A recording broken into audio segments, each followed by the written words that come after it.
Bonjour Antoine.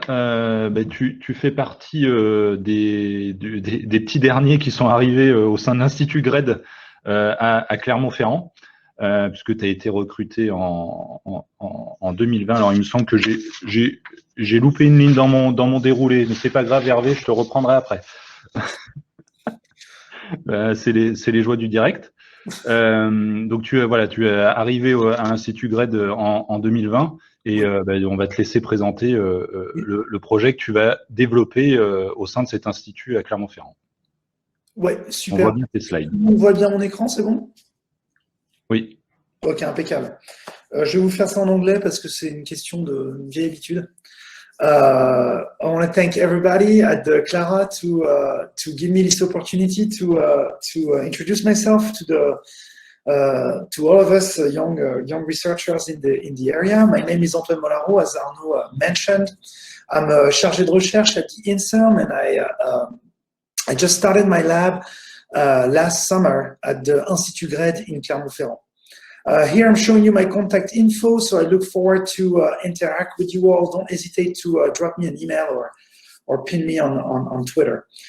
Really, what's interesting to me is to understand how evolutionary arms races and the study of those sort of weird evolutionary processes allows us to understand and discover new functional processes in biological pathways. So I'll get into those details.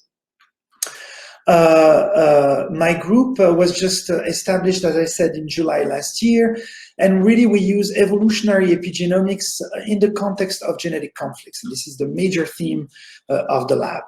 The group is currently composed of Joris Mordier and Marine Fraisse, two assistant engineers in our group, and we recently were joined by a master's student, Guillaume Buisson.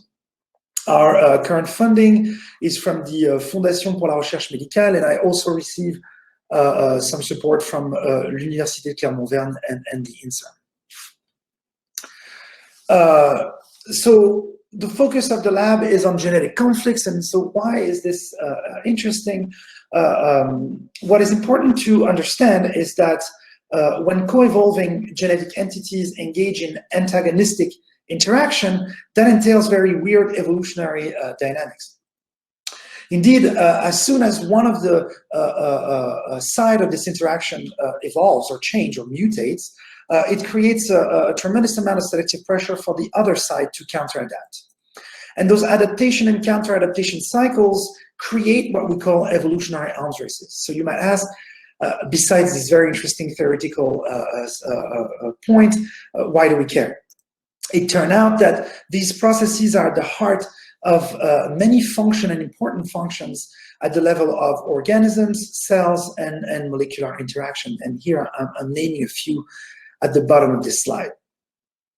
So indeed, they shape important functions in our genome, and it kind of goes against what we usually think when we think of important pathways. We think of evolutionary conservation, and I'm sure many of you have used that as a means to argue functional importance. In this case, it's the exact opposite. In the lab, we are interested in how evolutionary arms races shape the epigenome, and for this, we focus on chromatin-modifying enzymes and histone variants, which are at the heart of some of those processes in every cell.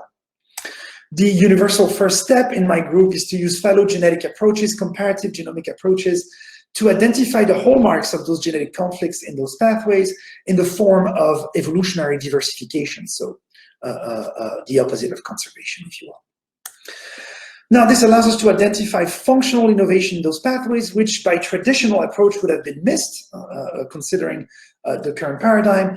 And that is because this is telling us that natural selection is doing something over certain domains that have novel functions.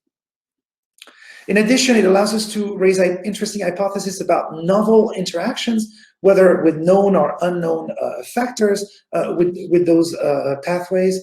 And in the end, I want to stress something. This allows us to understand a driver-suppressor type of mechanisms in the epigenome. Now, this should ring the bell, especially for this crowd, because we know that driver-suppressor interactions are really at the heart of what drives the establishment, the evolution, and sometimes the escape from treatment of cancer. We study the rapid evolution of the epigenome where it matters most.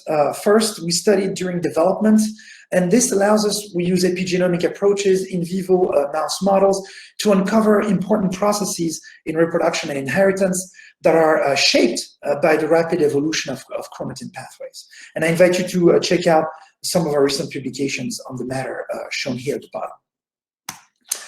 But just as importantly, we also study how those rapidly evolving chromatin pathways are changed, upregulated, or mutated in the context of disease, in particular cancer.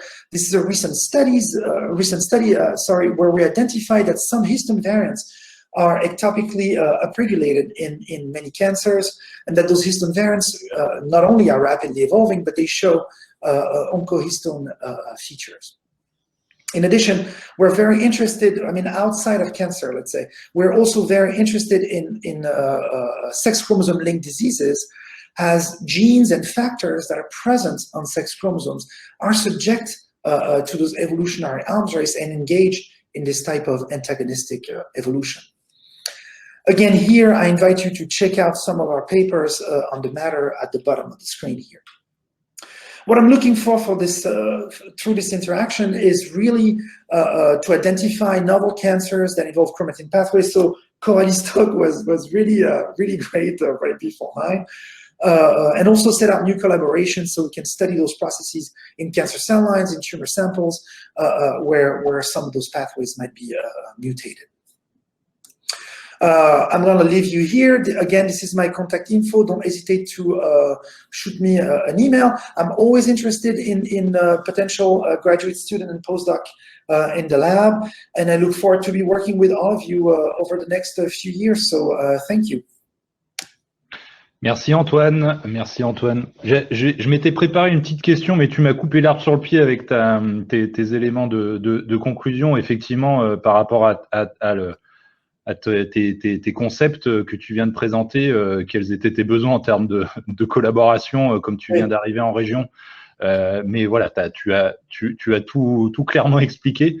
Mais je voulais préciser quelque chose, c'est que dans l'exemple que je donne sur les variants d'histone, par exemple, on montre que vraiment les DLBCL, ce type de cancer, à peu près 50% des DLBCL ont des surexpressions de ces variants. Et donc moi, ça m'intéresse véritablement de rentrer en contact avec des gens qui sont plutôt intéressés par ces cancers, ou même par, on va dire, les cancers du sang de manière générale. Donc voilà, s'il y a des chercheurs dans la salle qui seraient intéressés, on pourrait rentrer en contact et commencer à discuter de collaboration.